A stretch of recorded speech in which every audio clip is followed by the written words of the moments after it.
they've not owed tax since 2017, that it was a backlog of 2015, 2016, but a very sad commentary as regards Obafemi Awolowo University, one of the foremost universities in Nigeria, if not Africa.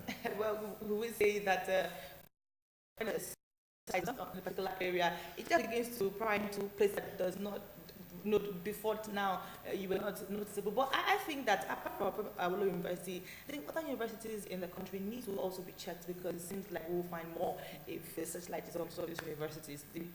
I think that if we do more research on the universities, you'll find that a couple of them actually are owing tax.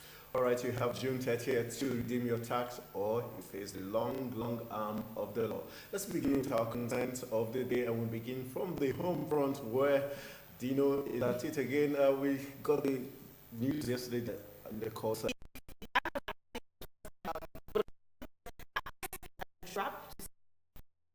actually out, and he beats most of us our imagination, and he brought out the nice. It's not like we know he has money. Yes, we do, but the thing is that's skill. That's skill. 19, and you were ready to pay it instantly. Just you didn't even say, okay, let me go home and come back, or let us go sit through it, or anything. He just gave us the 90 million, and then just after he's leaving the court, drama started. Another drama comes up. Now, what was that? It just tells us that they have really fixed a peg on Dino's case and say, okay, this Dino. There's Dino on your screen there, exactly, on the stretcher, looking like his spinal cord is gone. well, the fact that he's been through a lot this past few days, this past few weeks. He's been through a lot, so it's enough for you to, lie still. And you never can tell many things are going through his mind while he's lying still there. He's like, oh, have I shot myself on the foot? What have I done to myself? A whole lot of things going through his mind. But I know that Dino will definitely, one way or the other, get to come out of this. But that 90 million naira bill was, to me, I thought that was more of a trap than just a bill. Very interesting, especially when you have the man no competence with Dino and just Dino, why Dino late still talking about Ben Boribu.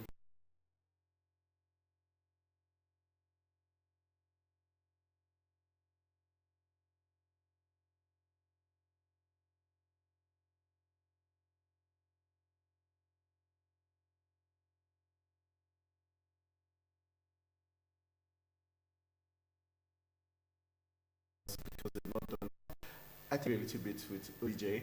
Let me remind him that this is the only government where each week we always have some very interesting soap opera playing out. And yesterday's one was a typical example. Every day there's a new drama. Well, for Mr. For that. For former President Obasanjo to come out to say something like that, he has, ever since the complaints of this present administration started, he has always been up to be okay. He's not impressed. And it's not just about him not impressed. It's just like the average Nigerian out there is not impressed with the current administration, given everything is obvious. For even the blind man to see that things are not really going as we expected. But I think that he is just doing the same thing that was done to former President Jonathan. The pressure, the coming out, and so many negative comments, so many things thrown at Mr. Jonathan, and I think that some of the things that made him, after the election, he just said that, okay, fine. He had enough. I don't think I need to sweat it. He's won. Let everything just go in peace. So that's what is trying to happen right now. So much pressure on Mr. President, and then after the election is done, and he said, okay, maybe he didn't come out with that, and okay, fine, I've had enough. But like I would say, time will definitely tell. How events will definitely unfold as time goes on. So we just have to sit down, and no matter what Obasanjo says right now, I just feel that President Buhari is determined to, okay, it's not like he can come out and say, okay, I don't want to vote for him anymore. It's going to seem very, very funny. Even if it will be a great news for some Nigerians, but it won't seem very, very funny to the people that really want him to be there. All right, our last concern for the day is very interesting. Comes from Edo State, where the senator who has released to being the first one who moved the motion for the impeachment of Muhammadu Buhari as president of Nigeria. Talking about Senator Matthew Oroide from Edo State.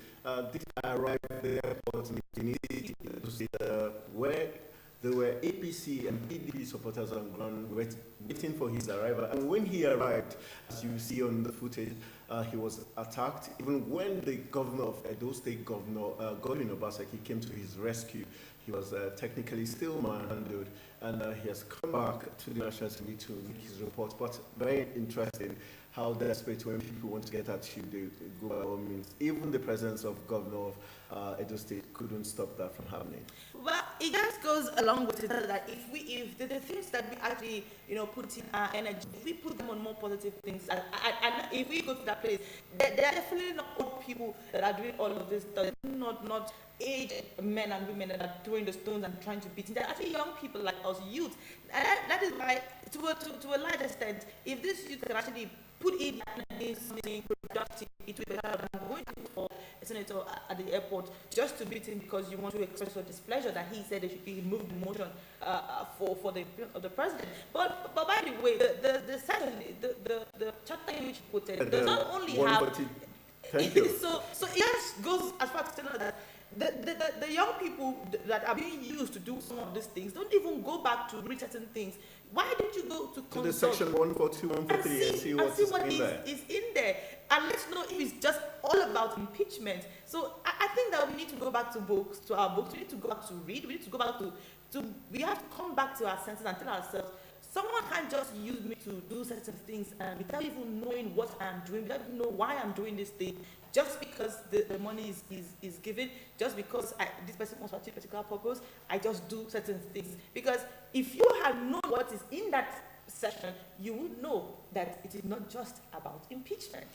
All right, well said. Let's enough. We've done enough on the home front as regards our concerns. Let's go to the foreign scene where we have very interesting concerns also waiting for us to share with you. First of all, let's tell you that the first Guantanamo Bay prisoner has been released by the Donald Trump's administration, and he's been transferred to Saudi Arabia, where he will finish his jail term. I think this is very interesting news that the first Guantanamo Bay prisoner has been released, and I think this goes down to the several meetings Trump has had with the Crown Prince of Saudi Arabia, and that's why this jail term is now going to be finished in Saudi Arabia. So good news, first positive thing for Donald Trump, especially when it has to do with the Arab part of the divide. All right, political consultancy Cambridge Analytica to close shop. Yeah, they're saying that after the news broke up, they've been losing businesses and they don't think they'll be able to sustain. I think it's just an easy way to run away from problems. Closing shop. Well, you think so? All right, let's go to the next concern on the foreign scene. We've got Syrian rebels surrender in Homs. That it tells you that Assad is eventually winning the war against the rebels who have held Syria hostage for years. And I think it's good news. Probably killings of innocent civilians would end. All right, we heard that the U.S. military cargo plane crashes in Puerto Rico. I found that amazing, or will I say laughable, because Puerto Rico was the same place that had, when it had flood issues, it took Donald Trump more time to visit and show support. And so I'm saying, is it the god of whatever is pulling the planes down? Yeah, god of Puerto Rico. Puerto Rico. All right, the next one. Chile child sex abuse victims apologized to by Pope Francis. All right, finally we had Pope Francis. Initially when he visited Chile during his tour of Latin America, when he was told about that abuse by some of the Catholic bishops and officials, he did say it wasn't true, but over time he has agreed after going through consultations. Now he has apologized to the victims, and I think that's the right way to go. That shows that he agrees that we're humans, and I hope the victims now will be happy, and we can move on. So those are our international concerns for the day. It's time for you to know the biggest stories in the world. All right, Libyan bombers kills 16 persons in election headquarters. All right, Mali attacker leaves 17 persons dead near the Niger border. That is worrisome because Niger is so close to Nigeria. It just has to end there. All right, Red Cross say gunmen have adopted a German nurse in Mogadishu. And let's tell you that Basket separatist ETA group has announced that the group has been dissolved. Former New York Mayor Trump paid his lawyer Michael Cohen $130,000 paid to former adult film star. Talking about the porn star. So, Donald Trump, you had someone do your dirty dealings, or you there? Did you have to call it that way? Adult film star. Okay. All right, let's go. U.S. Fed has left interest rate unchanged. Many are ruling party backs Pashinyan to become prime minister as he calls for the end to the national protest he called just 24 hours earlier. And taking you to Brazil, let's take the Sao Paulo firefighters say 44 people are missing in a collapsed building. First, Guantanamo Bay prisoner released by the Trump administration transferred to Saudi Arabia, where he will finish his jail term. And still in the U.S. Treasury Secretary Steve Mnuchin arrives China for trade talks. And finally, Nigeria's mosque attacks death toll has been put at 96 by international media. All right, going to the sporting arena, Liverpool beat Roma 7-6 on aggregate to reach the finals of the Champions League. And Liverpool to face Real Madrid in the final of the Champions League in Kiev, May 26th. All right, don't miss that date in Kiev, talking about Ukraine. That's where the final is going to hold. And let's take you to cricket and say former batsman Justin Langer named Australia's new head coach. And in cycling, Tour de France champion Chris Froome says he expects a doping investigation to clear his name. All right, now you know all the big stories making the rounds on the global scene. It's now time for you to know how big, how sweet, and how awesome this country called Nigeria is. 57 million Nigerians lack access to safe water. Over 130 million are without access to adequate sanitation. In 2016, it was estimated that 12.1 Nigerian youths were without jobs. That's million, right? All right, let's say that the oil sector provides 80% of Nigerian government's revenue, but its performance is not efficient and its contribution to the economy is not equitable. Nice. Let's go to Africa. How well do you know Africa? In 2015, Human Development Index record Ethiopia had the highest incidence of multi-dimensional poverty, 88.2%. And according to 2015 HDI reports, Nigeria had the second highest Human Development Index of 50.9. Africa has the highest number of children out of school, with Nigeria estimated to have at least 10 million of the total sum. Oh boy. Now let's take you to world statistics and focus. Today we're focusing on the consequence of globalization. It says that one of the biggest consequences of globalization is business process outsourcing. Thus, companies have responded to increasing market competition and cost pressure is to relocate some functions to countries with lower wages or subcontract some non-core activities to companies in countries where costs are lower. Being smart. All right, I think we've got some. Flip and flop. Flip and flop. Which agency in Nigeria is saddled with regulating the film and movie industry? We've got the Nigerian Film Video Censors Board. Almost mixing up. Which agency in Nigeria is responsible for survey and poll data collation? Yes, we've got the National Bureau of Statistics that gave us a very interesting statistics somewhere in 2017 that the Nigerian police and the judiciary are the two most corrupt agencies in Nigeria. And lastly, which is the smallest state in Nigeria? Your state? Okay, my state isn't the smallest, but we know that it's between Bayelsa and Lagos. So your state is not the smallest? Yeah, your state is the most traditional. What that's not traditional, it's the smallest. Okay, it doesn't follow. All right, it's time for us to go for a quick break. When we come back, we'll be looking at the papers right here in Nigeria. We've got the Punch, the Daily Sun, and others. When we come back from this break, you get all the big stories.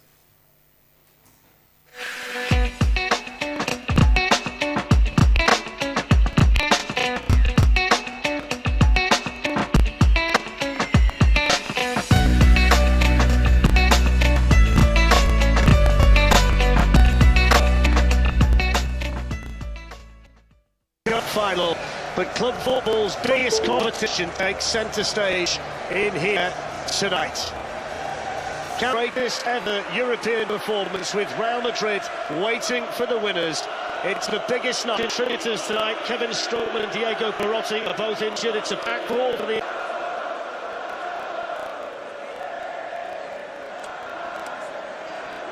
From last week, Wijnaldum for the injured Oxlade-Chamberlain, Lovren, career-defining nights for some of these players. Swept on here towards El Shaarawy, and Dzeko's in there. And the first opportunity for Manolas and Fazio to get into the Liverpool box, and it's taken a little while to clear. Nangle forward then by Kolarov. Dzeko looking to pose a physical problem, and he's sort of coming out of the blocks. Roma, they really have pushing players forward. not like Firmino. And now Sadio Mane, it's the chance, and there's the start, and that's exactly what Liverpool wanted.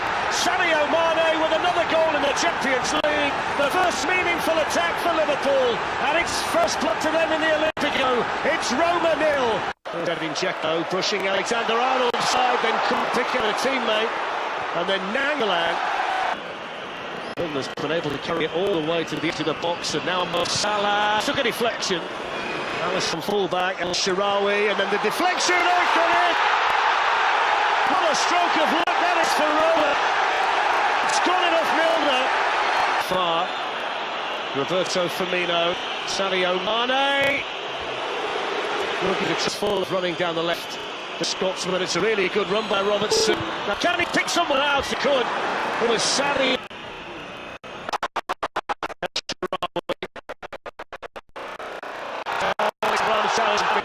Now Firmino puts it through to Salah, and then Sadio Mane. Just got a little bit forward down the right-hand side again. De Rossi in toward Chick, and here's Florenzi. Took it first time. They're always the player that's just hanging around there.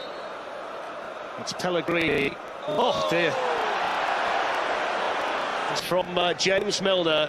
Alisson beaten twice for the first time he's conceded goals at home in the Champions League this season. Nagelang now going on the left wing already. Then he goes towards Pellegrini, needed a better touch in there, Firmino. And players forward again here, Liverpool, Mo Salah. It's threaded through towards Edin Dzeko, who's offside. Carriers didn't know more than a crowd, I think, there. El Shaarawy saved, and then Edin Dzeko, and they get one back. He needed to score the next goal in the semi-final, and they'd be able to do it. Nagelang can't roll away. Here's Sadio Mane, Robertson coming up to support it. Robertson's ball, it was a really good ball. In by Kolarov towards Edin Dzeko. He's got to take responsibility. The rusty forward towards Sunder, who got there. Wijnaldum to Alexander-Arnold. Neat approach play by Liverpool. Fazio with the clearance. In towards Mane. It's Nangolan. Plenty of red in the middle waiting for the cross. Dzeko with a delicate touch. And then coming in was El Shaarawy. And now De Rossi. And Dzeko. And wide. I think Salah. Roberto Firmino gets there. Alisson with a save. And then hit hard and hit over. Very long stage for that young man to come into in a critical situation for Roma. Florenzi ball. Liverpool now Firmino. Here's Mo Salah. Roberto Firmino. Just a slightly heavy touch in there, and then they have to clear it away, but didn't get very far. Clip forward there by Manolas. Fazio have got in there. Deep one in by Nangolan towards Edin Dzeko. Caught it. Nangolan looks for Dzeko, who has gone in behind Alexander-Arnold, and Karius makes the save. And a competition against the Real Madrid side who won it 12 times. And then Nangolan could hit. It's in. Oh, there's another one back Roma. The Stadio Olimpico. Well, Nangolan's going to take it and score. Well, now here we go.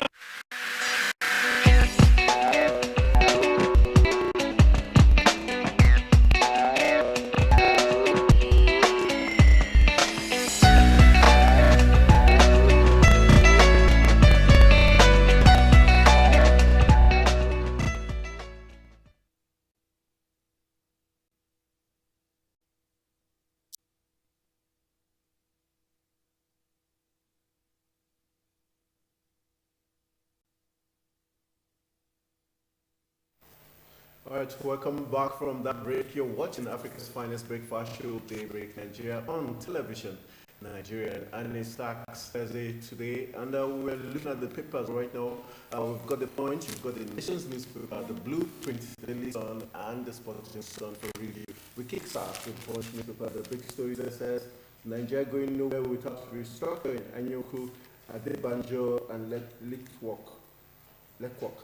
Speaking there on page 7, where you get a big story. We've got Oshun seals of OAU over unpaid 1.8 billion naira tax. Which is where you find a big story. NFC announces new day to end gas flaring, and it's on page 23. We've got Obasanjo denies supporting Buhari, says even morons wouldn't describe president's mediocre performances as superlative. That's a very interesting story. It's on page 7. Morons, he says. Okay. Police arraigned Malay on attempted suicide. Page 8 is where you get a very interesting story. And on a Boko Haram Red Cross reunited mother-daughter after 4 years. That's a very interesting story. You can find only on page 10 of the Punch newspaper. We've got court stops a local government poll in New Oyo wards. And again, Nigerian Senate, Saraki says Idris also disobeys Buhari. And page 8 is where you find that story. A very sad story comes from Lagos says man jumps to his death at UCH. Page 4. And about 2019 post, INEC recommends debates for candidates. Page 11 is where you find that story. Well, let's begin with Passenger saying the nice Buhari says only wrongs will say President have done well. So can we safely say that the media team of Mr. President, the information minister, has always said the president has done well among wrongs?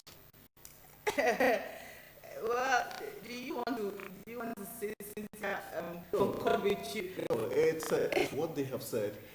This is just opposite to what Passenger has said. So does that's what it implies. Just like when the president made some commenting when he traveled outside the shores of Nigeria during the Commonwealth meeting, he didn't say we're lazy, but he implied it. Implied it. So what Passenger is implying?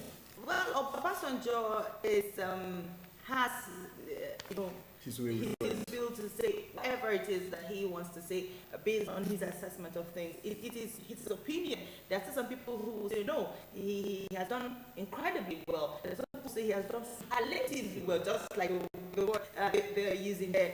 There are some people who say a whole lot of beautiful things about the works of Mr. President, right now. But if Obasanjo doesn't want to endorse him, for something, doesn't want to support any of the things he's doing, I think that liking them to morons, I think it's on the harsh side. And also, well, if it were to be a normal Nigerian, they would have called him out for his speech right now. But since it is Mr. Obasanjo, so you see, there's little nothing that you can actually do about it. You can arrest him, you can't do anything about it. The fact is that he will tell you he's speaking as an elder statesman. He's speaking as this, that, and he's saying that he's speaking based on a lot of things. But I think that Obasanjo should try as much as possible to reduce the pressure he's on this, so they can at least be able to focus a little bit. All right, just to get to view the police arraigned Malay on attempted suicide. How interesting is that charge? It's interesting. It's really it's just about those.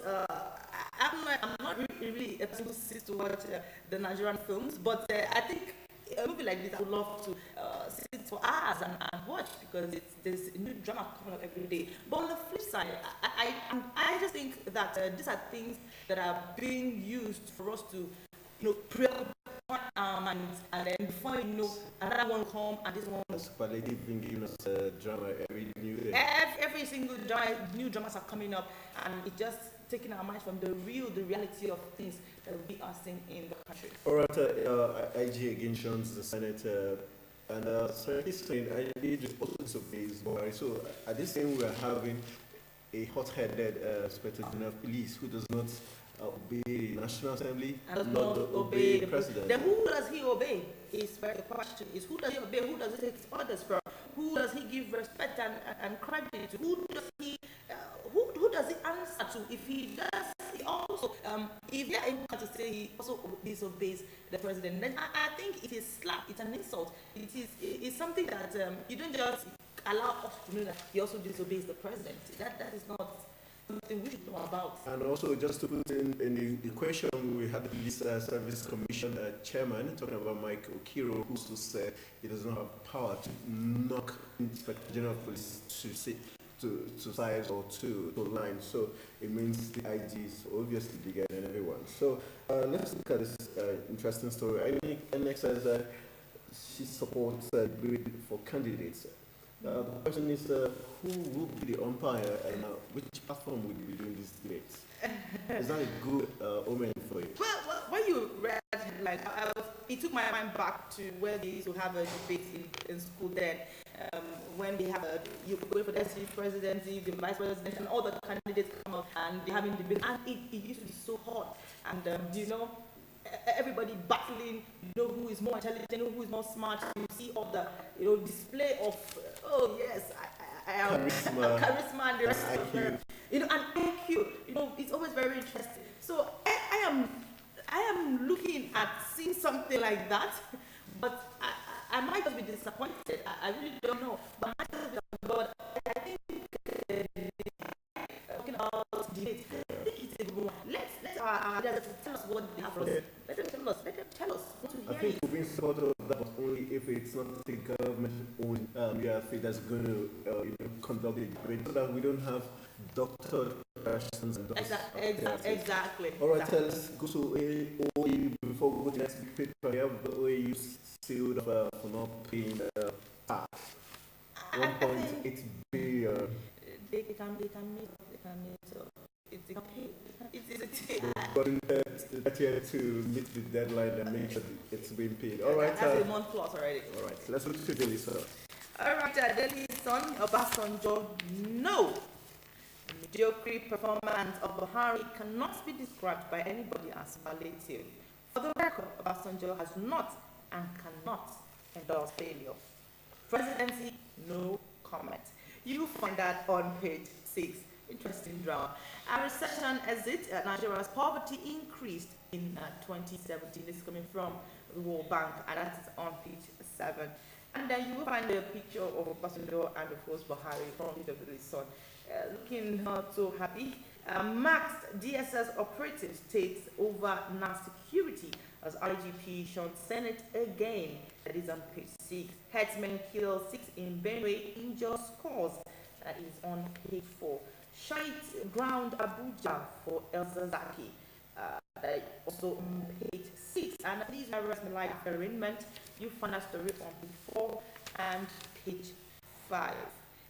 And there's something interesting behind the listen that you want to read. It's Adenuga at 65. Why Gold Digger remains the real McCoy. Oh boy.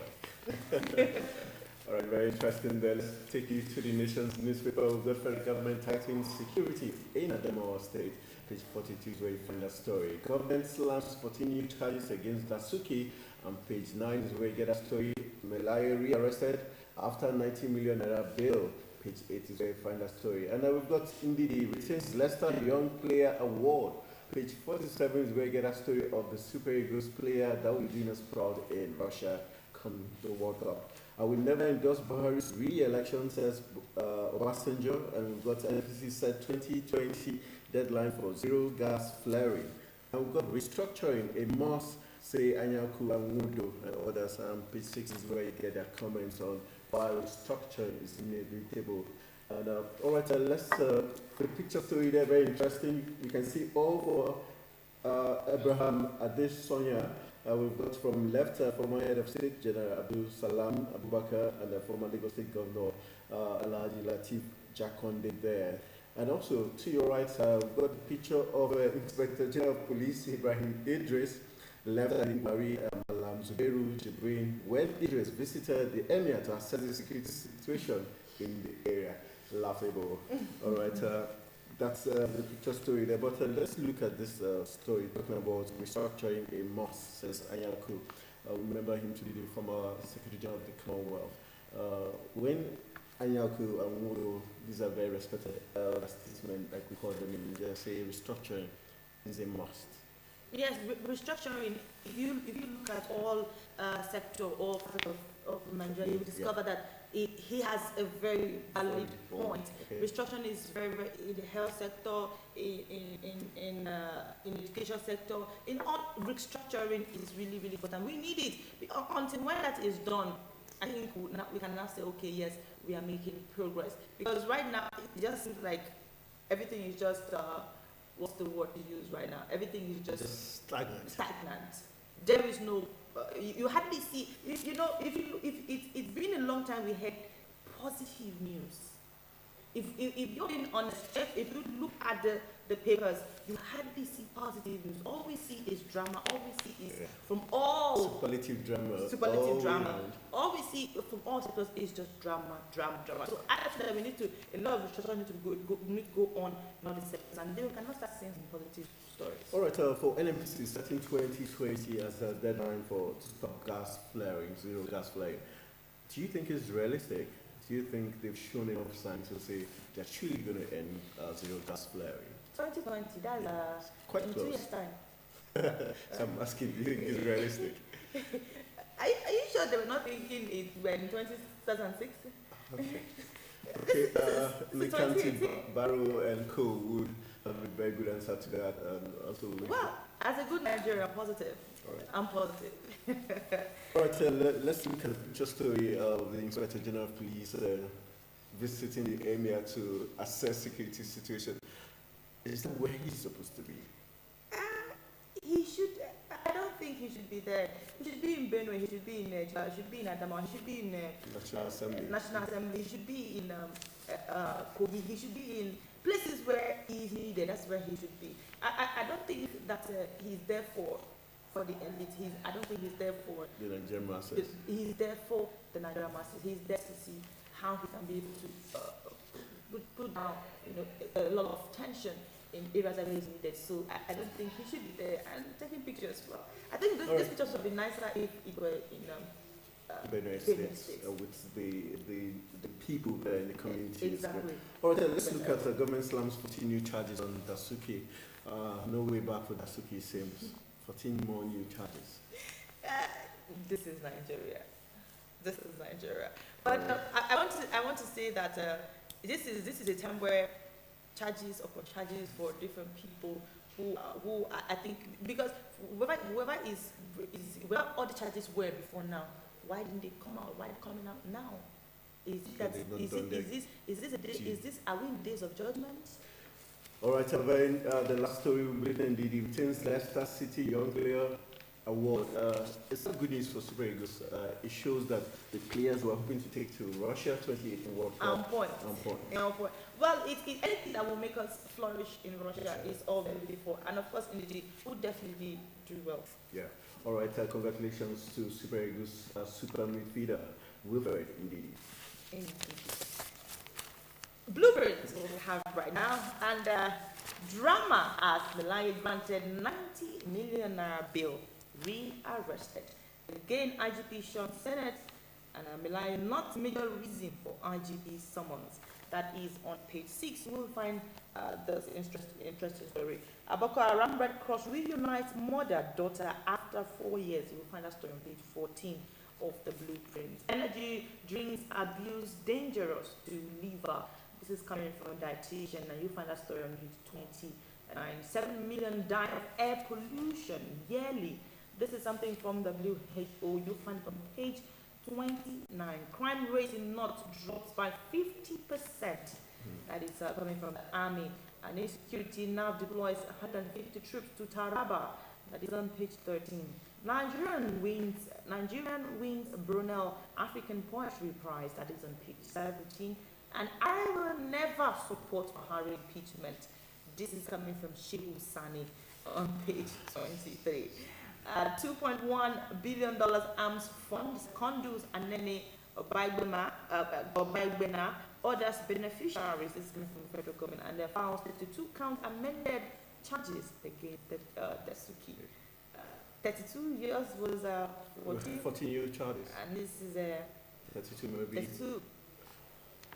Interesting stories there, but looking at Shehu Sani say he will never support the president's impeachment. So I think it's a sad commentary. It's biased already. It means even if they president was wrong or went wrong, you were still going to back him. I think for someone who stood as an activist, someone who played the role of wanting the right thing, just things to be done in Kaduna State, to take such a stand already, it's very disappointing. I haven't seen a picture of Obasanjo and Atiku recently, and we even have that right the here. The video of them, the third force. Exactly, and it's leaving me.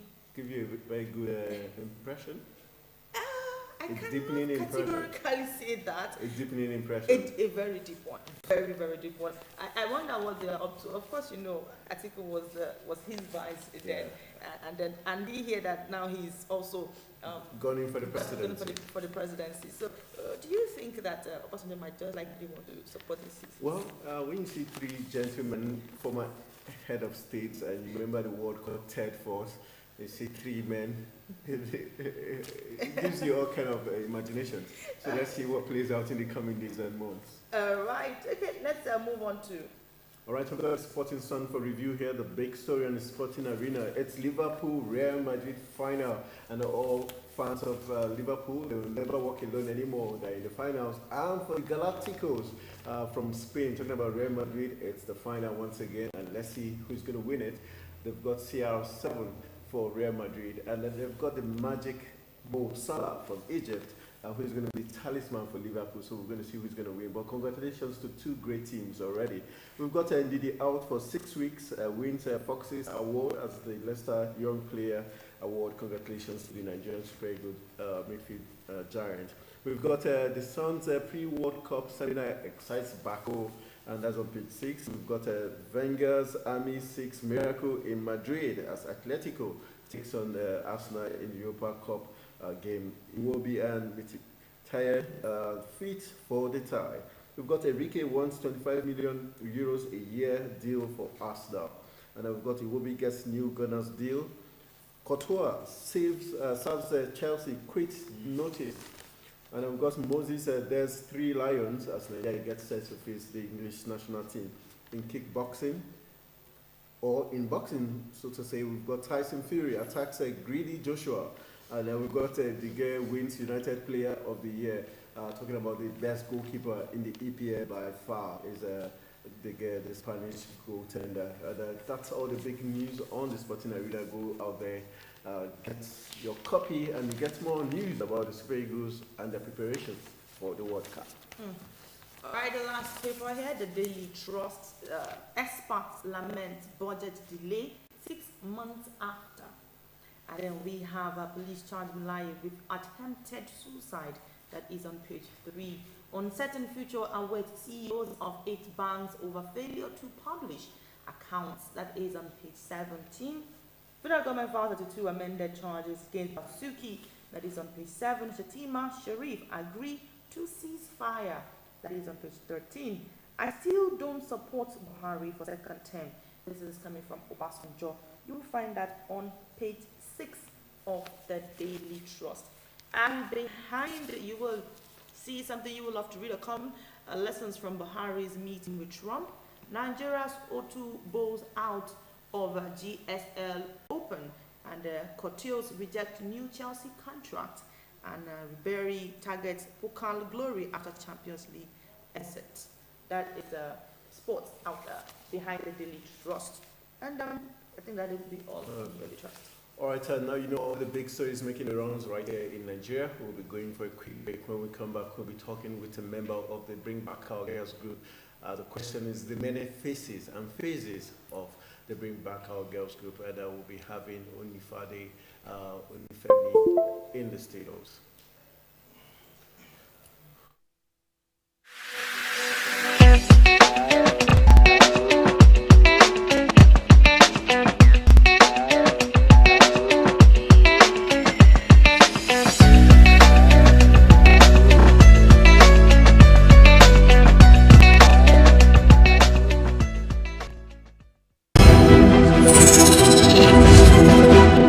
Of live television on the go? Think no more. Television Nigerian has got you covered, no matter your age, your education, language, tribe or religion. Whether it is in your car, your office, or any other place of your choice, you can depend on Television Nigerian anytime, any day, and anywhere. We are online 24/7. You can catch the latest news, politics, sports, and entertainment via your mobile phone, your tablet, or any other device at no extra data charges or costs, just like our Facebook page, Television Nigerian. Subscribe to our YouTube channel, Television Nigerian, and also follow us on Twitter and Instagram at TV Nigerian to enjoy all that television can offer. Television Nigerian, broadcast beyond boundaries. Welcome to Living Treasures Academy. Enjoy a conducive and serene learning environment. Qualified and experienced teachers. Equipped computer laboratory and library. Secured atmosphere. Extracurricular activities. An all-embracing curriculum for total development of the child. Comprehensive education for leadership. Join us today from crèche to secondary levels.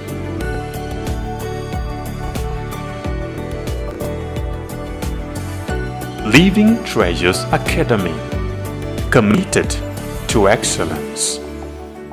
For almost a decade, the Nigerian Army have given their all to ensure that our dear country is not overrun by Boko Haram insurgents. Some have in the process paid the ultimate price, while many will forever live with indelible scars occasioned by their determination to protect the country no matter the hurdle.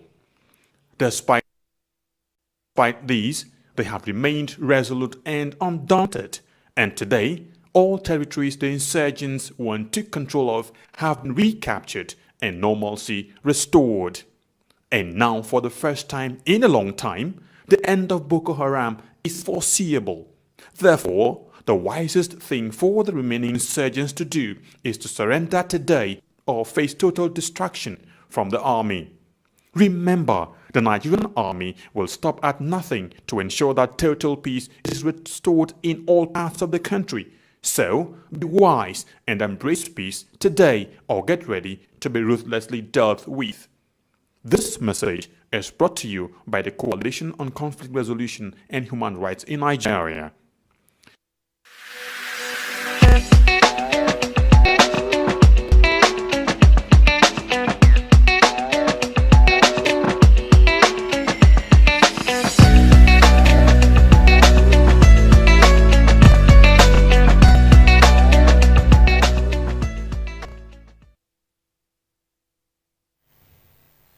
Welcome back. If you're just joining us, you're watching Africa's Finest Breakfast Show. It's called Daybreak Nigeria on Television Nigeria. And my name is Anthony Momodo. And you've missed the first part of the juicy deal of the entire program. But you've not missed a lot. This is where we get into the discourse segment. And today we're looking at the many faces and phases of BBOG.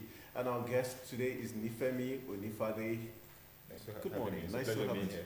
Good morning. All right, we termed it many faces and phases of BBOG because we know over time critics have said the BBOG looks like they transformed from a pressure group trying to pressure the government to quicken the release of the Dapchi and the Chibok schoolgirls to a group that seemed to be political somewhere along the line. And it now seems like probably one of the main faces of BBOG is probably gone in for some attention from the government. So we thought it wise to bring a member to clear the issue. What is the true stance of the BBOG? Have they deviated from their main mandate from the start?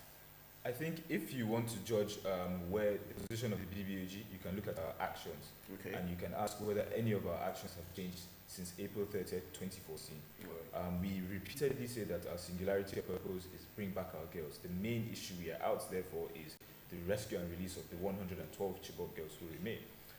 Since April 30th, we had been advocating primarily for the release of Chibok girls who have been abducted. Right. However, Related to that, there are a lot of other issues that are relevant and that come up. So, for example, issues relating to the girl child education, safety in the Northeast, a number of issues that surround the abduction of the Chibok girls that we also take up. But primarily, our singularity of purpose is bring back our girls. We have continued to meet almost on a daily basis for 1,465 days to date. The only break we've had has been a few weeks ago when, since they come down at the Unity Fountain, where we had to stop our sit-outs for 4 days. Otherwise, we've met every day consistently demanding for the same thing, which is bring back our girls. Okay, so let's talk about the bringing back our girls. Yes. How realistic, looking at the happenings, of course we had the Chibok, the Dashi girls, Yes. and of course as everything will go out fine, none of the girls were rescued, even though we still have one left, which of course is still part of the ones who are also taking, bring back our girls also. Yes. Now, how realistic, looking at how many years has gone by, and of course those ones from the Chibok side have not been brought completely. So how realistic do you think that these girls are going to come back? And if these girls are back, what then will happen to the Bring Back Our Girls movement? I'll first answer your question about what happens to our movement. We've said it repeatedly that as soon as all our girls are back or accounted for, then we pack up and leave. Yeah, we pack up and leave. We're not spending a day longer because the main purpose and the only purpose we're there for is bring back our girls. Then in relation to how realistic it is that we can expect all the girls back, we hold on to hope. Without hope, are we really living? So it's an issue of, regardless of whether or not to get all of them back, we hold on to hope and demand that all of them be brought back or accounted for. That's what's critical, because we cannot afford to have girls missing and we don't know what happens to them. There must be accountability. We must have measures in place to stop it from happening again. And if you look at the issue with the Dapchi girls, it shows that there are perhaps some lapses in our security systems. Because really, for what happened in Chibok to almost be an exact repeat in Dapchi this year, it shows that we have not learned a lot as a nation, or there is much more learning to do. So we really hold on to hope that we will still get all our girls back or accounted for. It's important that the parents, families, and the grieving communities get closure on this, because 4 years, it's been over 4 years. You can imagine a parent waiting for their daughter, or calling out their daughter's name and getting no answer for 4 years. All right, in 2017, I interviewed you as regards the Chibok girls. Yes. And you told me you had mechanisms where you were able to match the released girls with the pictures and the data you had Yes. in your custody. Fast forward into 2018, would you say you've used that same mechanism to confirm the Dapchi schoolgirls that were released and the remaining Chibok girls that are yet to be released? Can you take us through what your data says? Well, with the Chibok girls, part of the reason why we were able to access some of that information is because we have members of the Chibok community within our movement. Right. So we have direct communication and contact with Chibok community members. Right. Every day at our sit-out, we have people from the Chibok community part of us. With the Dapchi girls, we did not engage with the community and parents as much as we had with the Chibok girls. Is there a reason why? Well, they did not reach out to us, and for us as well, it was a bit challenging reaching out to them because, you can understand, imagine that it's a rural area, it's a remote area, so it's difficult for us to figure out who is legitimate and who we would reach out to. So for us, within our restricted means, we were not able to really reach out to them as well as we would have. And then it seemed as though like they wanted to they were trying to figure out a strategy on their own. And we respected that and allowed them to make their demands in their own way. However, what's important really is that at least 104 of them are back. We have 5 of them who have been reported to have been killed and then Leah Sheribu, who is still outstanding. And we still need to demand for her return. All right, that takes me to the next question, which has to do with Leah Sheribu. Today's World Press Freedom Day. Yes. At the same time, we're looking at Leah's freedom. What is the current stage in terms of pressure to the government, and also for the Chibok girls? How many technically would you say is left? For the Chibok girls, it's 112 Chibok girls left who are missing for 1,480 days now. Right. For the Dapchi girls, it's Leah Sheribu who remains missing for 72 days today. Okay. For both sets of people, we're still advocating for their release. So if you read any of our recent statements, you see that we mentioned 112 Chibok girls as well as Leah Sheribu. We do not class her in a different category just because she was abducted with the Dapchi girls. For us, we recognize and stand with any Nigerian who's been abducted and who we can verify. And that, in part, is why the Chibok girls and the Dapchi girls are significant, because they were at school, so there were records of their presence being somewhere before they were abducted. Right. For a lot of the other abductions that happen all over the country, we just don't know where the people were. We don't know who they are. They're nameless, faceless. So for these two groups in particular, we uphold the pressure because we know that they were people like this, and we can verify that they were indeed people like this who are, unaccounted for. Okay. All right, still getting to know more about, let's now zero in on the officials, the strategic officials of the Bringing Back Our Girls. Right. The leading figure, Obi, it's being touted as someone who is, yes, started the campaign on a good note, but technically seemed to be seeking for the government's attention. How true is this, statement that she's seeking for government attention? To probably get an appointment or something relevant. Is that the true situation of your leader? Well, in the first place, what I would say is our movement is a free movement, free entry, free exit. Okay. The fact that you're a member of our movement doesn't mean that you can or cannot live your life outside of the movement. All right. All we ask is that while you're a part of the movement, you abide by our core values. So whenever we have... Can we get to know your core values? It's humanity, it's hope, unity, motivation, affability, nationalism, integrity, transparency, empathy, equity, discipline, and sacrifice. Okay. So those are our core values, and that's what guides us as a movement. Okay. So for us as a movement, that's how we operate. If anyone decides to do anything outside of the movement, we don't have an issue with that. I mean, for example, we have members of our movement currently who are part of the APC government. We have our former one of our co-conveners who is the MD of the MPA. Who is that? Hadiza Bala Usman. Okay. So we are not stopping anyone from doing what they want. However, with Dr. Obi, what you would find is that she advocates for justice and for a good society. So if doing so attracts attention, then so be it. Because at the end of the day, there are a lot of things that are wrong, well, not as good as we want them to be. Okay. We cannot now say we should keep quiet and not do anything about it. We need to speak up against injustice. We need to speak up against what is not right and what we want to see better. But knowing her on a personal basis, I don't think she wants anything to do with this government in terms of appointments. So that's just personal. Yes. Well, some people have said, not to use the exact word, now some people have come out in their talks about the BBOJ, say, okay, they are creating a nuisance. Whenever they gather at Unity Fountain, they are always making noise. How does that, because I know definitely you must have heard some of those comments coming from people. Some people are saying, like he said, deviating from the original aim, creating chaos, creating noise, inciting people and all of that. How does that come to you? I find it quite interesting that people think we make noise, because all we do really is speak about issues relating to the Chibok girls and those in abduction, and then we have our chants. Unity Fountain is really big, so I can't really imagine that our voices get, throughout the entirety of Unity Fountain. No, but of course, it comes up on the media, and people just say, okay, these people again. Oh, well, by gathering at the Unity Fountain, we're expressing some of our fundamental rights: freedom of expression, freedom of peaceful association and assembly. So in us doing that, we are not infringing upon the rights of anyone else. We're simply exercising our rights as Nigerians. So whatever people want to think about that is their business, but for us, we're not breaking any laws. The Unity Fountain is a public space. If anything, the police are breaking the law at the moment, because they stop any movement to and within the Unity Fountain.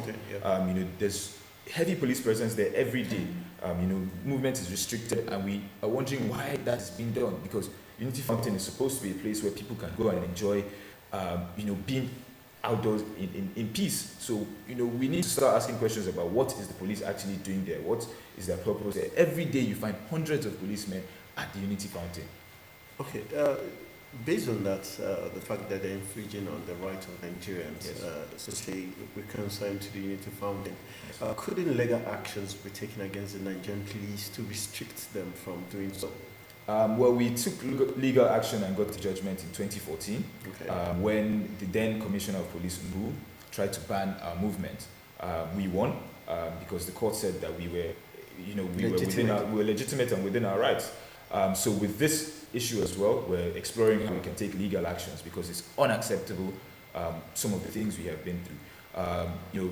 Other than being barricaded and the increasing agitation, it grew up to a point where we were being tear gassed. And this is a peaceful movement that did not infringe on anything in any way. Even at the Unity Fountain as it is, the region that's barricaded, we do not cross that cordon. There's a tape, we stay within the edge of the road and that region. So why were we being tear gassed when we did not cross the cordon? Questions like that need to be asked, and it's a bit concerning that just about 12 of us and hundreds of policemen and we were being tear gassed. It raises a lot of questions for serious concern. So yeah. I would like to ask one very tricky question. Right. Now, does your group have any idea the state of the girls right now? Like, do you people have any information on the state of the girls right now? Do you know if they are alive, if they are dead, if anything must have happened to them? And then what if one day the news break out that, this is what people have been fighting for are actually no longer alive? How are you guys going? How is your group going to take that? Well, the primary source of our information, the one we can hold on to the most, is the statements of the government, because our government is responsible for the girls. Our government has a responsibility to inform its citizens on what is happening. But can you trust the comments of the government, knowing that they always want to give information that seem to portray them to have done their bit or doing their bit, and not it being their fault? Would you particularly trust the government's statement and not have an independent source of information? We do try to verify all the information that comes out from the government. We actually have something we call the Chronicle of False Narratives, which outline or which take record of different statements the government has put out that have turned out to be false. For example, we've been told Shekau has been killed multiple times, and the same Shekau has come out to say, I'm alive. So questions, issues like that we do verify, and we try to verify as much as possible within our means. But primarily the government is responsible for letting the citizens know what happens on a daily basis, about critical developments and issues. So for us, the government is who we would hold responsible for telling us what is happening with our Chibok girls. We get reports here and now, every now and then, and try to see how we can independently verify that. But at the end of the day, the onus is on our government. They are the ones that are responsible to tell us what is happening. So we turn our attention to them to let us know what is happening, what is going on. And the second part, what if you guys get to find out, after all the whole agitation and all the whole fighting for the girls, and the news break that, we're sorry we can't get these girls. These girls are gone, and they are gone for good. They are no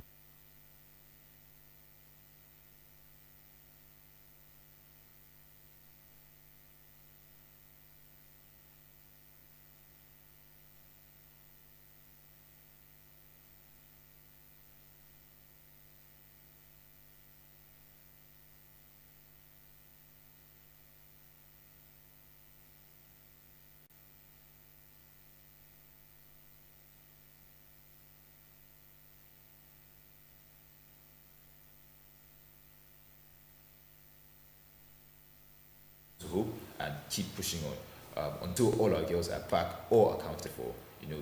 Critical thing is, if they're not back, then you need to account for why they're not back and tell us where they are or what has happened to them. All right, before we wrap up our conversation, we have three very important questions we have to ask. Right. Let's shift gaze to Leah Sharibu. How certain or how convinced is the BOG about the federal government's efforts to ensure the release of Leah Sharibu? And if her release is not achieved, God forbid she dies, what is likely to be the fate of the trust between the BBOG and federal government and the families of the girl? Wow, it's a bit difficult to answer that question because at the end of the day, what we would look at for the government is their actions, not their statements. Right. So actions to bring back Leah Sharibu as well as the other Chibok girls. We do not just base our stance or our position based on what the government says, but rather what they do. So for us, what's critical is that they do everything necessary to bring back Leah Sharibu. They've had a bit of success with the 104 girls they've brought back so far. However, with the 5 girls that have been reported to have died, I mean, what do we call that? We cannot in any way describe that as being success because in the first instance, none of these girls should have been taken. They were in a government school and in the custody and supposed to be under the protection of the government. The primary responsibility of government is the protection of lives and property. So for the fact that these girls were taken in the first instance, that's a failure. So the government needs to do everything possible to bring back Leah Sharibu as well as our 112 Chibok girls. Has it been confirmed? Have you guys confirmed it via your own means about the 100 or the number of girls that have actually died? Have you confirmed it in any way? It's difficult for us to confirm that because all the information we get is from regarding that. It was primarily from the girls who had returned. We said 5 girls who had died in captivity. Oh, you had the opportunity to no, we haven't engaged with them directly, but through other sources. Okay. For Leah Sharibu, we've had conversations with her parents, and up until today, the government has still not reached out to them.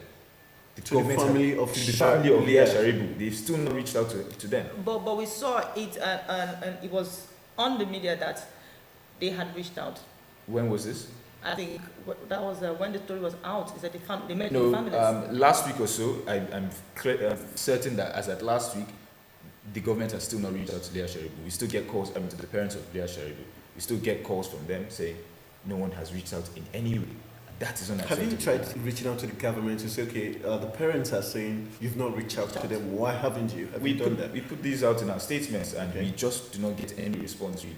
Next to no response. We put these out in our statements every time we have a milestone event or a march or any reason to speak up and speak out. We make these demands, but nothing has been done. Since 2014, we have asked the government to set up a feedback mechanism for managing information between key stakeholders of abduction cases. So between parents, communities, security agents, and Nigeria as a whole, government needs to give us periodic reviews and updates on what's going on because the silence is unacceptable.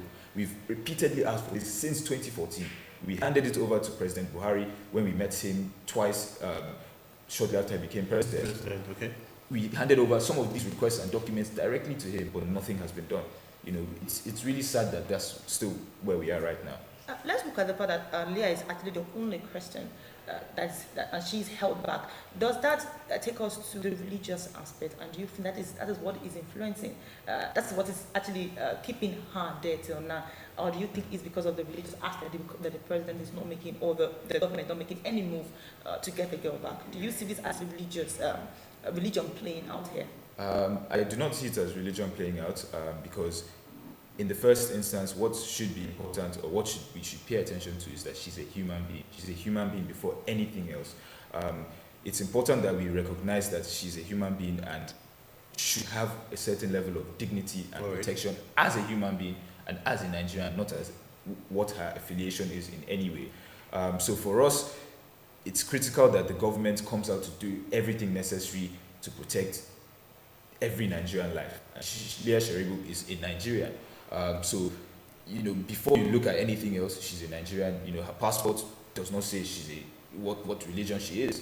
It says she's a Nigerian, and that's what should be important. That's what should be critical. So the government needs to recognize and view Leah Sharibu as a Nigerian and not anything else, and do what is needful, which is return her to her families. All right, there was this journalist, when BBOG started, you had international support. Yes. We had hashtag bring back our girls globally. Do you still enjoy that kind of support? And the Nigerian journalist is a security, I guess, who was said to be the negotiator between the Boko Haram and the federal government. At a point, did deny certain information that the government gave out as regards the death of some of the girls. and the federal government also denied the journalist, saying whatever he has said is not true because they are not dealing with him. How do you see this turn of events? But first of all, the first question, the international support. Is the BBOG still having that goodwill support from the international community? We still do, and we really appreciate the media for giving us a voice and amplifying our voices, really. Okay. Because without the media, we don't know where we'll be. So it's important that we recognize the importance of a responsible media in helping us to project our voices out there. So that answers that. We still do enjoy a lot of attention from the media. Even what we're doing right now is attention from you, and we appreciate that. But going beyond that, regarding what the media puts out, again, what is critical for us is what the government says, because that is who is responsible for what information we have. Okay. We do have other channels and other sources of information, but primarily it's about what the government says. So the government needs to come out and be honest with us and tell us the truth. One of our chances, what are we asking for? And it's the truth and nothing but the truth. So that's what we want. Other people can put out information, and we will try and work to verify it in the way we can. Obviously, we're restricted in doing that. We don't have contact with Boko Haram, so we can't find out who's still alive and who is not, or who is where and who is not where else. What we have is access to what the media tells us, as well as what the government tells us. But the critical thing, again, is what the government says, because they are responsible for giving us that information. Do you think the BBOG should actually fold up, even if the girls are found? Looking at your noble goals and mission statement, do you think the BBOG should actually fold up as a movement? Well, the singularity of our purpose is to bring back our girls. Okay. And once that purpose is achieved, there's not much reason else for us to bring them back. There. What about reintegration of the girls to the society, trying to help them go over what they've been through? Don't you think you're playing a role should be significant also? With all the Chibok girls who have returned so far, the 107 of them, we've not had any contact or communication with them in any way. Why? In part because the government, shielding you. The government is protecting them, or protecting their privacy, I guess. But beyond that, what for us is important is bring them back. Okay. That's the key thing. Bring them back. We are not necessarily set up to take care of the girls. We are just citizens asking for the government to bring them back and do what is necessary. What we have advised the government to do on a number of occasions, again, is implement what we call the VARs, which is the verification, authentication, reunification system, which is what they would use to bring people back into their communities. And then the 3 Rs as well. Okay. Reunification, which basically talks about how we reunify them with their communities. So we presented some of these things to the government for what needs to be done after someone who has been abducted returns, and managed that process, with that critical process, well, in a good manner. But beyond those aspects, our singularity of purpose remains bring back our girls. That's what we're there for. Perhaps maybe we might morph into something else. But really, the primary purpose why we came out, the main purpose we came out, is in our name. It's bring back our girls. So once that's done, then I believe we'll pack up and leave. But do you have your groups in other states of the federation? And if you don't, why not? We do have other gatherings. So, for example, in Lagos, every Saturday, there's a BBOG family that meets at Falomo Roundabout. We have a few others in other parts of Nigeria, but none as major as the Abuja family. All important. But why is that? Is it that other Nigerians are not showing so much concern and commitment towards bringing back our girls? Is it just the Abuja chapter that seems to have the national interest? I think that's partly related to it, that people may feel disconnect, because really, when something like this happens in other countries, very serious countries, you will not get the sort of reaction you're getting in Nigeria. So that's one question to ask. Then secondly, the seat of government is in the Federal Capital Territory, Abuja. So the federal government is responsible for the girls and every other Nigerian. So when we're making demands, it's important that we make demands in Abuja, because that's where the seat of government is. It's not about even who is the head of the government, it's about the seat of government. So for us, that's a critical aspect and major part of why Abuja is so significant. But like I said, we get support from all the other families all around Nigeria, and we really do appreciate that. All right, so what will be your message to the families of the Chibok girls that are still awaiting the Dapchi school girl and Leah Sharibu specifically as we wrap up? Really, again, it's that they should hold on to hope. It's been over 4 years now, but we have seen successes. We have seen success with the first Chibok girl who returned, Amina Ali.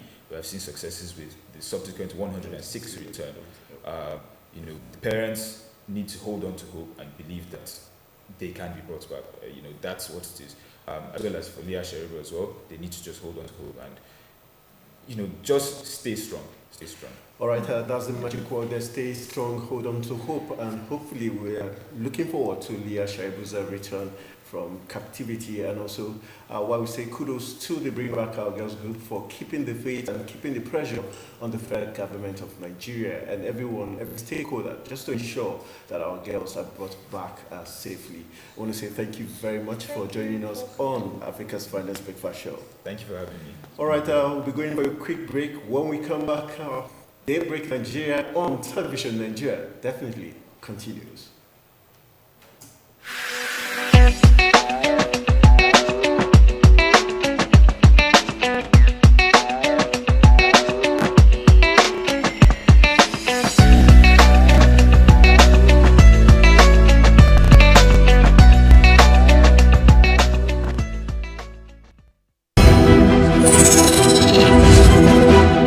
Of live television on the go? Think no more. Television Nigeria has got you covered, no matter your age, your education, language, tribe, or religion.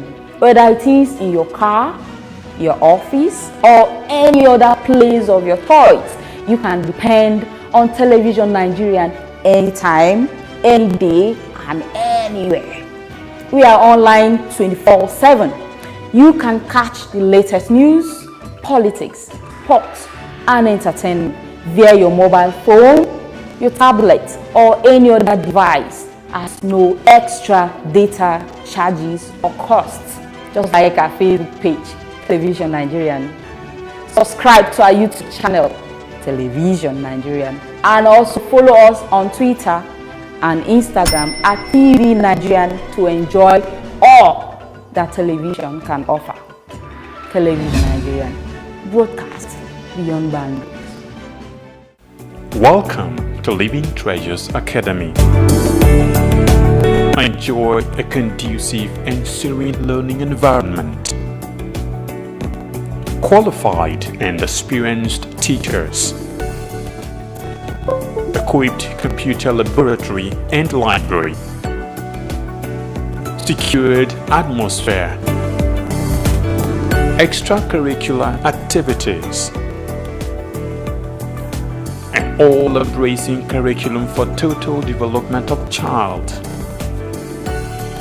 Comprehensive education for leadership. Join us today from crèche to secondary levels.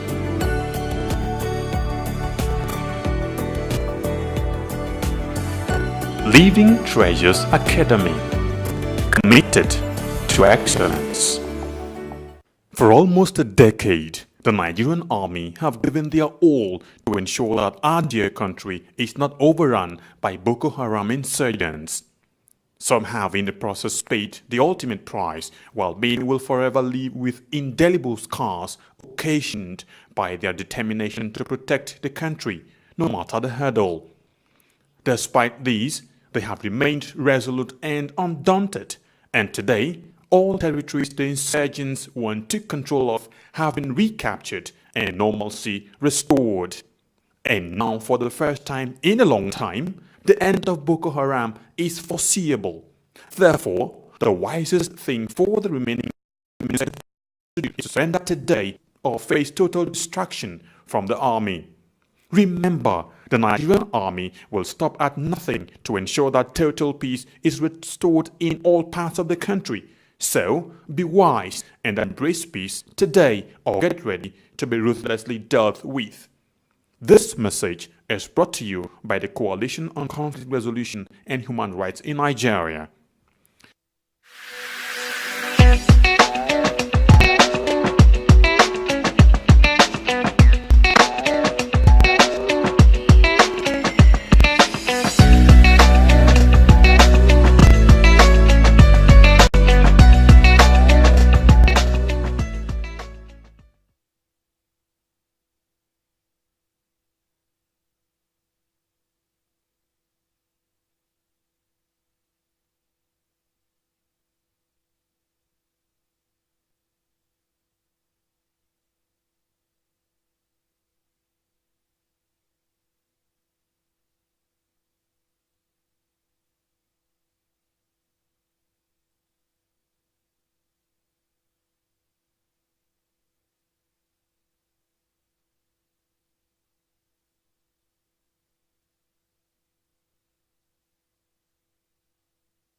All right, welcome back from the break. You're still watching Africa's Finest Breakfast Show, Daybreak Nigeria. It is on television, Nigerian, and my name is Anthony Momodu, still holding sway with this beautiful woman who wants to take us to entertainment. But say, let's go to. Oh, really? That's quite been played by. All right, that's not a problem at all. All right, so a lot of things have been happening in the entertainment world. Yeah, let's talk about 45 million. The car that. No, not the car, not a car. It's more than a car. Okay, the machine. The pop. No, the machine. They call it machine. Yes, I know the name. So what is worth that amount? Yes, although some people have come out to say that some have it at 30 million, some say 35, others say 45. But I think the most reliable is that of 45 million. So that's the worth of the car. And then The Porsche car that was bought by Davido yes, for his girlfriend. For his girlfriend. Not baby mama. No, not the baby mama, Okay. for his girlfriend. Right. Something really striking about this Davido situation is that some people, someone tweeted and said that how can you do the way he's, showcasing this lady, that was her birthday, Right. it's someone he just met. And then Davido now came out to say, no, you call 5 years just meeting. Then that This is is quite long. now what leaves us, that some of us wondering, is the fact that a lot of people are coming out to say, okay, I want my own assurance, I want my own this, because he did a song, with her, and she was the victim in that video, and then She was a victim. she was the vixen. Okay, She okay. was the person that was in that. She's a victim. Oh so- no! And then everybody hashtag assurance. And I'm so asking, what are we going to now? Let's look at the way this assurance somewhere, Okay. waiting for you, and then after That's like a side chick, right? No, obviously she wasn't the side chick, she was the main chick, but Okay. from all indications, these other two were actually the side The chick. baby mamas. Of course, from all indications, but Right. then they were like the main person, because I know several times where they do, and Sophie, they go out for functions, you see them pictured together, and one time when it was Davido's birthday, she even talked about her undying love for Davido, and he also responded, so.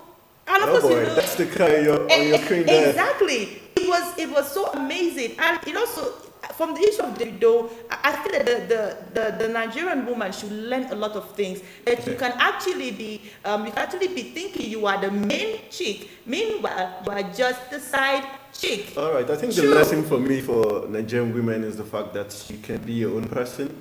You went to school, you were schooled by your parents, not for you to finish school and hoping on a man to buy you a 45 million naira car or whatever. I think it's just marks of someone who does not appreciate what you've been through school for. You've not appreciated the upbringing your parents put you through. I think it's lazy. I think it's degrading for you to count on a man to be who you are. No, she didn't No. count on him. No, you said your lessons. I'm giving what I think should be the lessons for the Okay. Nigerian woman. And I think what Davido is doing, like you rightly said, two baby mamas, I think it's a very disgraceful role model to play for the Nigerian youth. That's not what a Nigerian youth should be learning from someone like Davido, having two baby mamas. And for the car, well, he's got the funds, so whatever he decides to do is his money. He has the right to do it. But the good thing is, if you could buy 45 million naira worth of car for someone you love, I hope there will be a better, more growing investment you're going to put down. Of Because course, a he's car making can a get deal for bumped. her. Good. So I think for that, it's okay, but I think he should play a better role if he's truly a role model, because there are a lot of kids looking up to him saying, I love the way he sings, I like the fact that he got into music, he knew what he wanted, and he's doing great music. You cannot take that away from him, but I think if we want to build a better society, a great country, he should be setting better examples. We used to know Two-Face Idibia, Innocent Idibia, to have that charisma of having as many women as he wanted. But he has gone through there, he has grown to a bigger legend in music. He's setting the right examples, and I think they could do the same. I think it's old-fashioned for you to show off that you've got many women or have baby mamas. It's old-fashioned. I don't think that's the right way to go in this day and age. We've got Mark Zuckerberg. He's doing more for the world. The world will forever remember him. He has more money than Davido can ever imagine, but he has not gone around flaunting it. So I think we have to change this mindset. And for the Nigerian women, you should not just look at the money. Don't look at today. You have to look at tomorrow. Look at a better future for Nigeria and Nigerians. Yeah, well, those are very great, amazing advice you just gave. But someone might say, okay, this is the entertainment world, and entertainment world it's like it seems like the more baby mamas you have, the more it seems like you have so much prestige, and it just that some of those women. For those with narrow minds. Well, that is what you might want to call No, it, narrow minds. I don't think you would like your younger brother to have baby mamas everywhere, would you? Well, I would wouldn't No, want would that. you want your young girl? I wouldn't want that. So it means but it's but not they right. are they are certain now. The thing is, you cannot be able to influence how people. You cannot change people's minds about certain things. You can only tell them that okay, this and this is not right. There's some people who feel that it's an honor, it's prestige. You know, it's you securing your future when you have a child for Davido or for Whiskey. It just gives you. So some women they feel that there's this coat of many colors that is worn upon you when you have a child for Davido. But a lot of people seem to be, commending Chioma because one, she hasn't had a child. But I look at that for the flip side. Okay. Chioma clocked 23 when she was giving this her Porsche car. That was 2 days back. Now, if you count 5 years back, I could imagine how old she was. That was like 18. So I think. Looking at the So child abuse was going on. I like that. so it is very very obvious that okay you don't look at it, okay, this girl is still a young girl. She has not yet been corrupted by certain things, and so let her be in one side. Look at the other two women; they are much older. Okay, this one is still a young girl. Let her be here. Looking at she doesn't even do social media that much. Although some of her old pictures have been dug out. Of course, trust Nigerian media. They've brought out some old pictures of her. And then when Davido was asked, why do you love this girl so much? Because the love for this girl is like. Obviously, we might Have not you gotten an info that she's V? Do you have that info? that she's what? V. No, I haven't gotten info on that yet. I think I need to look into that aspect also. And then Davido said that. Because it's worth 45 million, I just feel that what is working for Chioma is not even about that. I don't think what I think is working for Chioma, basically, if you ask me, is just favor, because he talked about she can cook. Of course, they call her Chef Chi. She can cook. She's not, according to him, she can. He sees when he looks at her, she is the kind of woman that can take care of his kids. Of course, he has 2 kids already, and so. But I think what is working for Chioma is basically favor, because if it takes. Are you surprised she's from the eastern part of the country? It doesn't have to do about No, where I'm you're asking from. you. It's just a question. Are you surprised? Why should I be surprised? People can Okay. fall in love from different places, even from the north, the south, east, or west. You can fall in love. Now that brings me to my next point. Some people are going to say, "Oh, we trust our Igbo girls. They Keeping know it how real. to keep it real." But that is not it. We have had several cases of girls from the east who have not played a very good example out to people. Now, as a matter of fact, I schooled at the University of Calabar, and I know that if I want to look at that, I have a whole lot of what will I say, a different notion about girls from the east because of certain things they have portrayed, right there in University of Calabar. So that is not even coming into the equation right here. You can find love from anywhere, even in Lake Chad, or I said Lake You wanna go to Lake Chad? in Chile, or you can find love from anywhere. Even in the Boko Haram forest, you can find love from anywhere. Okay, so it's not about where you're from. So we are happy that Davido has found love in this girl. We're happy that, but I think that he should take it slowly, nice and slowly, easy. Because when you rush certain things, what if they get something happens and they no longer together? It's going to be like a mockery right there, because this is person you said, he has introduced her to almost everybody, and so I think that he should take it nice and slow. She's a beautiful girl, and I must say she has a beautiful smile like myself. Oh boy. Okay, on that smiling note, we'll wrap up Africa's Finest Breakfast Show. It's been awesome sharing our breakfast with you. I want to say thank you to the entire wonderful production team. You have to come and see them. They're awesome, always on point, always pushing you to go the extra mile. Let's say a big thank you to the program manager, intern, I call it N and 10, that's how I get it. And we've got Noah out there also supporting the whole team, and Josh also in the mix, and I'm not forgetting Philip, the cameraman behind the mask, and Donald, the studio manager, awesome. Uchechi, the one that makes us look awesome, beautiful like this lady here. I want to say thank you to the entire team, and it's been awesome sharing our breakfast with you. It's Tax Thursday. Remember, pay your tax so that the federal government of Nigeria can develop us properly, give us all the necessary amenities. Is June 30th is the deadline for you. Make sure you go out there, redeem your tax. My name is Anthony Momodu. Thank you very much for joining us on Africa's Finest Breakfast Show. Final words. Yes, I do not forget to subscribe to our YouTube channel, Television Nigerian, and also tell your friends and family to like our Facebook page, Television Nigerian. It's on Twitter and of course Instagram at TV Nigerian. And my name is Cynthia. Everything you do, don't forget that life is very, very sweet. You don't have to waste it. And of course, as we come towards the weekend, tomorrow is Friday already, and some people are saying, thank God it's Friday. When you're drinking, do not drive. And don't forget also that you cannot climb the ladder of success with both hands in your pocket. You have yourself an amazing day. Good morning.